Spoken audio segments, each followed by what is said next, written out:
Picture this. Your mind feels like a stormy sea, restless, loud, and impossible to control. Thoughts crash like waves, one after another, full of worry, doubt, and negativity. It's exhausting, isn't it? But what if I told you that within you lies a quiet strength, a hidden path to peace that isn't dependent on circumstances, a path that doesn't just calm the storm, it transforms you into the calm. This isn't about temporary motivation or surface-level self-help. What you're about to explore goes deeper. It's a path built on timeless Buddhist wisdom, backed by real-world practices that can help you shift from chaos to clarity. These 10 profound lessons are not just ideas, they're tools. Tools that reshape your mindset, help you rise above emotional turbulence, and reclaim control over your inner landscape. And here's the twist. Stay with me till the end, because there's a final bonus insight that many overlook. It might just be the missing link in your journey to unshakable peace and lasting emotional strength. So let's begin this journey, not just to calm your thoughts, but to awaken the powerful, peaceful self that's been waiting inside you all along. Lesson 1. Letting go to ease the weight of suffering. Modern life can feel like a never-ending race, chasing success, validation, relationships, and possessions. But behind all that noise, there's a quiet truth echoed in Buddhist philosophy. Most of our suffering doesn't come from the world itself, but from our attachment to it. Take a moment to reflect. How often do we tether our happiness to things we can't fully control? A job that didn't pan out, a relationship that changed, a desire for something that lost its shine. The pain, more often than not, stems from our unwillingness to let go. Imagine holding sand in your palm.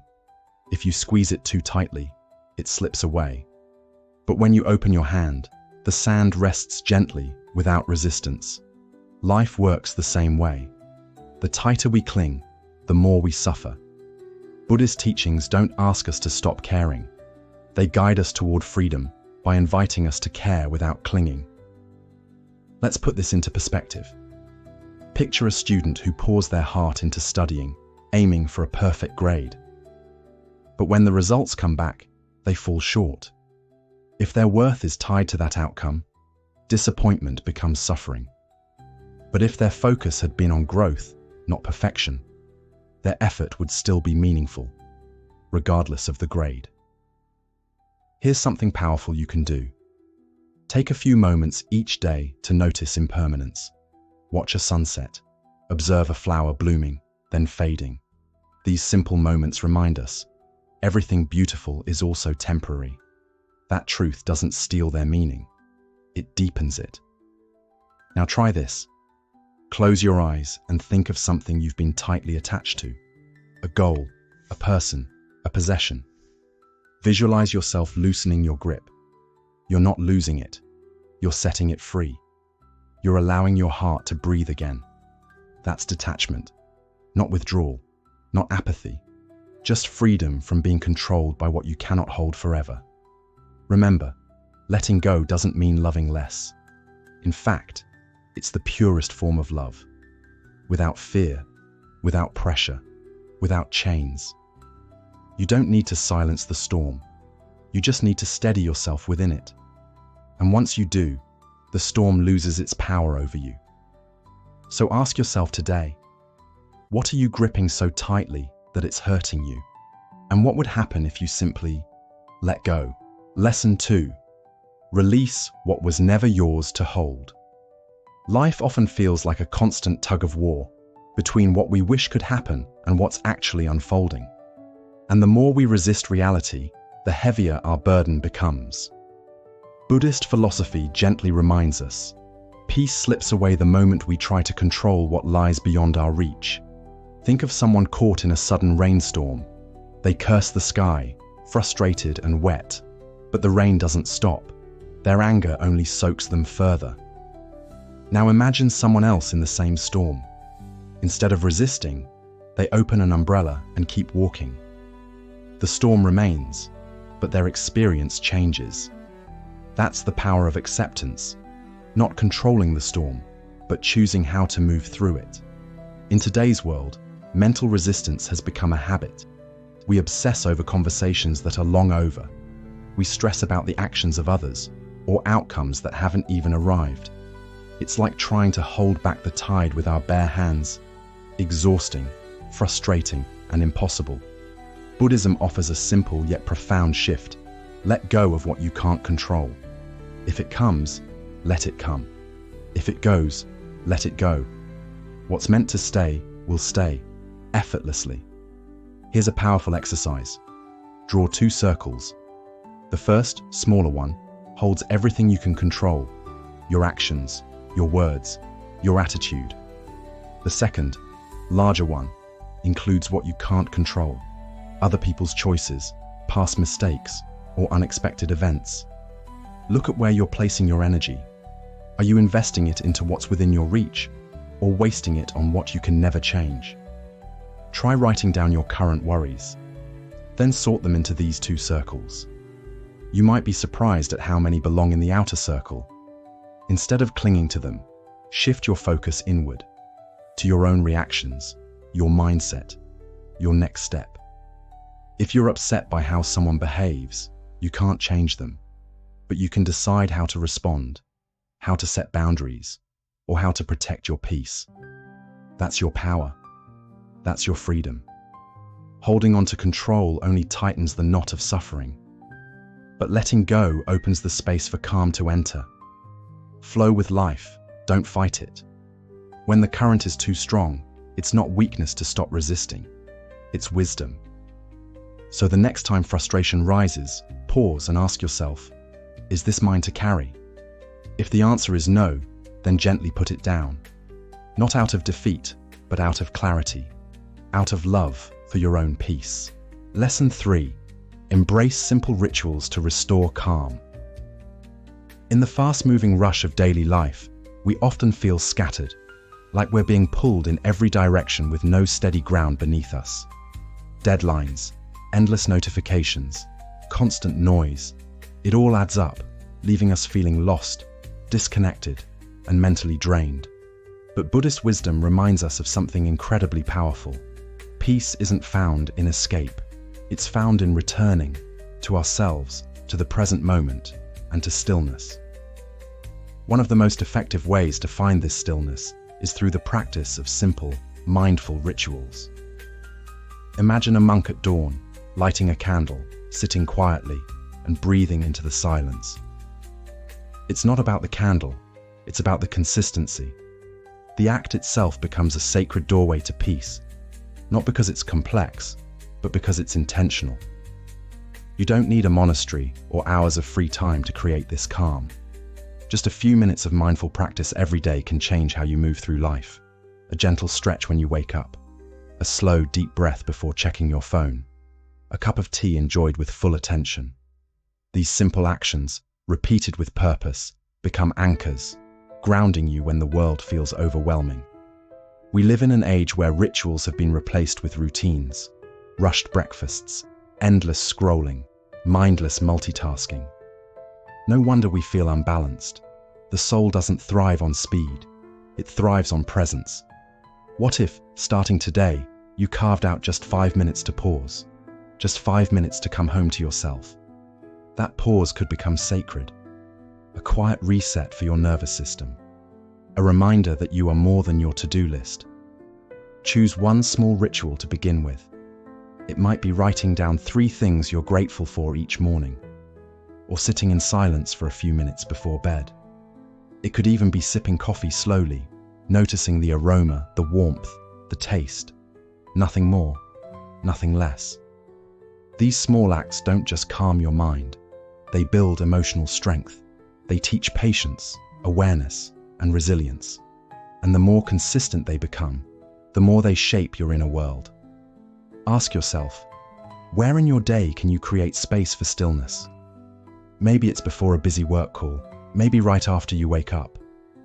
It doesn't have to be long, it just has to be yours. Over time, these rituals will serve as quiet anchors, reminding you that no matter how loud life gets, you can always return to calm. Because peace doesn't come from doing more. It comes from doing less, but doing it with your full presence. So, what ritual will you choose today to bring yourself back home? Lesson 4. Find gratitude in every moment.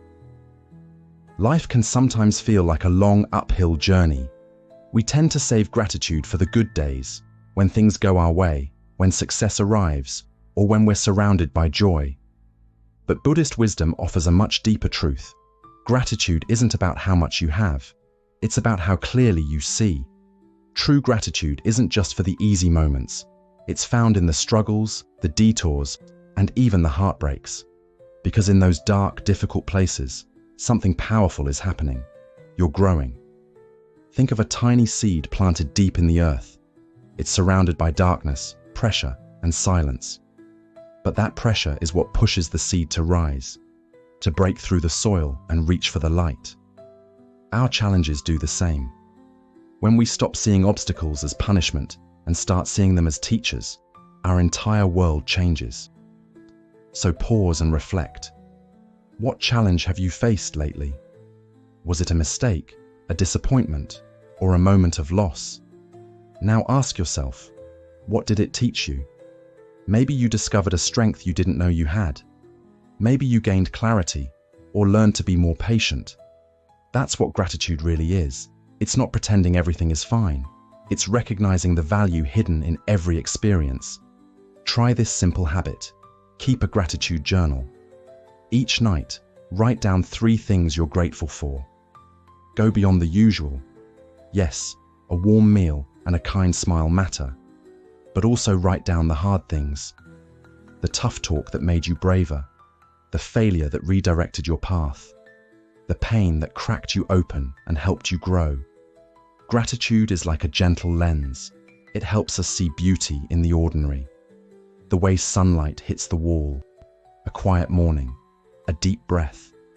It's not about waiting for life to be perfect. It's about realizing that even now, even here, there's something to be thankful for. Science tells us that gratitude rewires the brain. It lowers stress, increases happiness, and helps us sleep better. But more than that, it brings us home to ourselves. It grounds us. It teaches us to stop chasing and start appreciating. So here's your invitation. Take a moment, right now. Breathe. Look around. What is something, even something small, that you can be grateful for in this very moment? A lesson learned, a second chance, the strength to keep going. Gratitude doesn't ignore the pain. It transforms it. It turns burdens into blessings and ordinary moments into sacred ones. When you choose gratitude, not just for the highs, but also for the lows, you shift from living in fear and lack to living with fullness, wisdom, and peace. Start today, one small moment at a time, and watch how everything begins to change. Lesson 5. Mastering the calm within. Emotions are like tides, sometimes gentle, sometimes fierce. They rise unexpectedly, crash hard, then slowly retreat. But in the middle of a storm, it's easy to forget this. We get caught in the moment, overwhelmed by anger, stress, or sadness, believing it will never end. Yet Buddhist wisdom offers a quiet truth. You are not the storm. You are the sky it moves through. Your emotions don't define who you are. They are passing states, not permanent truths. True inner harmony doesn't come from avoiding emotion, but from understanding how to move with it. Picture a jar filled with murky water. When shaken, the sediment swirls, clouding everything. But set it down, and over time, the water clears. Your mind works the same way. Clarity comes not from control, but from stillness. In the chaos of modern life, we often react before we reflect. A harsh comment triggers defensiveness. A small mistake spirals into shame. A stressful moment at work unravels our entire day. Without awareness, we become the wave, pushed and pulled in every direction. But when we pause, when we take a breath and observe, we begin to shift. We respond instead of react. We regain our center. This is where Buddhist practice offers profound insight. Inner peace isn't the absence of storms, it's the ability to remain grounded while they pass. One powerful tool is called name it to tame it. When a strong emotion shows up, don't run from it. Don't bury it. Simply name it. This is anger. This is fear. This is sadness. The moment you name the emotion, you create distance from it. You're no longer lost in it. You're witnessing it. Pair this awareness with intentional breathing. Breathe in deeply for 4 counts. Hold it. Then breathe out slowly for 6.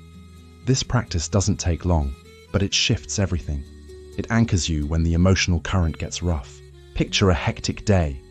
The pressure is high, your energy is low, and nothing seems to go right. Instead of snapping or shutting down, take a moment. Close your eyes. Identify the feeling. Breathe through it. In that pause, you reclaim your peace.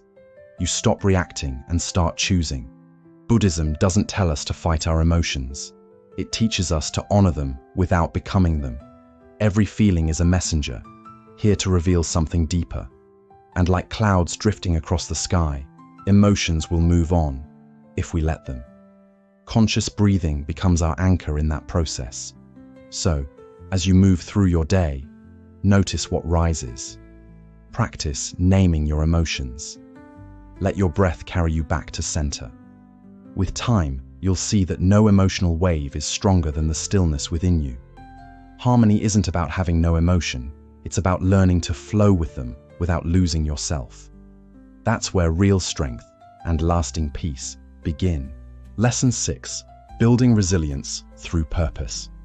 There are moments in life when obstacles feel insurmountable. The road ahead seems blocked, motivation fades, and doubt creeps in. You might wonder, why am I even doing this? But Buddhist wisdom offers a powerful reminder.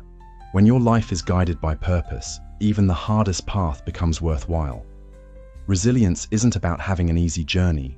It's about walking with intention, about knowing that your struggle serves something greater. Imagine a young tree facing fierce winds and pouring rain. It bends, it sways, but it doesn't break. Why? Because its roots run deep. It holds on, not because the storm is easy, but because its purpose, to grow and reach the light, gives it strength. We are much the same. When your life is anchored in meaning, hardships become stepping stones instead of roadblocks. Think back to a difficult period in your life, maybe when everything felt heavy and motivation seemed to vanish. What helped you keep going? Was it love for your family? A dream you refused to give up on? A belief in who you're becoming? That's the quiet power of purpose. It doesn't make the struggle disappear, but it transforms how you carry it. Here's a simple practice. When adversity strikes, pause and reflect on your deeper why. Write it down if it helps. Maybe it's about becoming the person you were meant to be. Maybe it's about providing a better future, or making a small difference in the world. Whatever your reason, let it rise to the surface.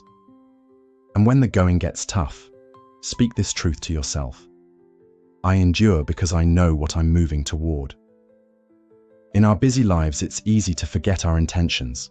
We fall into routines, we push through tasks, and we lose sight of the meaning behind it all.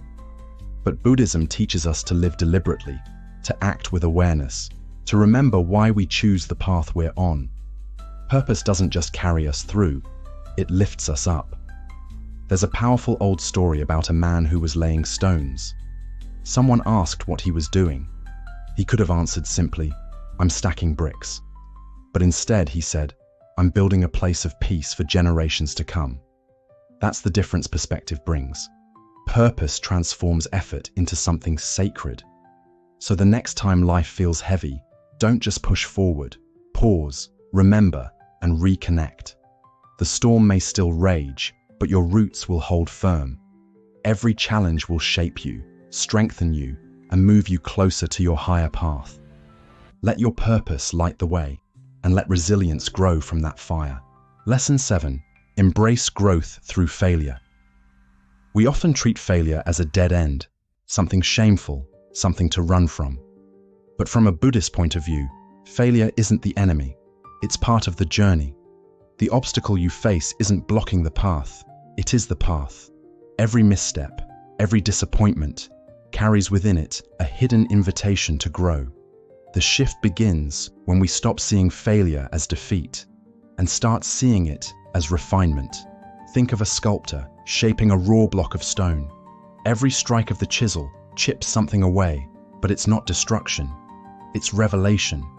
Each cut, no matter how harsh, brings forth the form that was always waiting to emerge. In the same way, your setbacks are shaping you, clearing away what no longer serves so your true self can rise. In today's world, we're wired to fear failure. A job we didn't get, a plan that collapsed, a relationship that ended. These moments can feel like collapse. But pause and ask, what did this moment teach me? Maybe it showed you the value of patience. Maybe it taught you how to adapt. Maybe it revealed a strength you didn't know you had. That's the heart of a growth mindset, seeing every failure as a teacher, not a wall, but a window, not a defeat, but a direction. To develop this mindset, try this simple practice. After every disappointment, write down 3 things it taught you. Did the rejection help you clarify what truly matters? Did the failure show you a better way forward? Turning reflection into habit transforms pain into wisdom, and wisdom into power. There's an old Zen saying, in the beginner's mind, there are many possibilities. In the expert's, there are few. When you approach life with humility and openness, even mistakes become rich with possibility. A fixed mindset says, I failed, I'm not good enough. A growth mindset says, I failed, and now I'm wiser. There's a Zen story of a student learning to walk a tightrope. He kept falling, again and again. Frustrated, he asked his teacher, how do I stop falling? The teacher simply replied, each fall is teaching you how to walk. That's the truth we often miss. It's not about avoiding the fall, it's about learning every time you rise. So when life knocks you down, don't let fear take over. Take a breath, reflect, grow. Failure is not the opposite of success. It's the training ground for it. Let each setback refine you. Let each mistake remind you that you're still learning, still becoming. That's where real peace lives, in knowing that even failure moves you forward. Bonus lesson: how your peace becomes someone else's light. We often forget just how powerful the smallest gesture can be. A kind word, a quiet smile, a moment of patience. These may seem insignificant, but like a stone dropped in still water, the effects ripple outward, far beyond where they began. This is the quiet strength of positivity. It starts within, but it doesn't stay there. It radiates, touching others in ways we may never fully see. Just as one candle can light 1,000 more without losing its flame, sharing happiness and calm only multiplies their presence in the world. Think back to a time when someone's kindness shifted your whole day. Maybe a stranger's encouragement, a friend's silent presence, or a gentle gesture that arrived when you needed it most. These moments didn't just bring relief, they sparked something inside you. They stayed with you. Now imagine being that spark for someone else. You don't need grand actions. The ripple effect begins in the simple things, a few sincere words, an act of generosity, or just offering someone your full attention. These quiet choices can create a wave of healing, comfort, and hope that flows far beyond the moment. So here's a small practice with big impact. At the end of each day, ask yourself, what did I give today? Maybe you offered compassion during someone's frustration. Maybe you paused and chose kindness when it was easier to be cold. Recognize those moments. They matter more than you think. Mindfulness helps us become aware of the energy we bring into the world. When we choose calm, others feel it. When we lead with peace, it softens the spaces around us. You may never know whose life you helped shift with a small act, but the ripple has already begun. Like the moon reflecting in still water, your peace reflects in the hearts of those you touch. Every time you choose awareness over reactivity, patience over anger, love over indifference,